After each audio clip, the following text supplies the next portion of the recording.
हे लढाई कष्टकऱ्यांची आहे, एका जातीच्या झेंड्याची नाही. हिरवा भगवा निळा नाही, तर जो जो हिरवा भगवा निळा पकडते त्या सर्व जातीतल्या धर्मातल्या लोकांची ही लढाई आहे.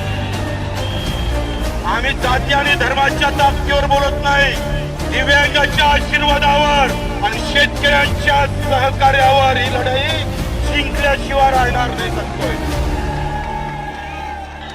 एवढ्या पावसात सुद्धा इंचभर सुद्धा आपण हटले नाही. तुमच्या या गोष्टीला बच्चूकडचा मानाचा मुद्रा. आणि लढाई आता सुरू झाली, लढाई अब शुरू हो गई है और सितंबर में ये लड़ाई को एंड करना है, नहीं तो सरकार को एंड करना है.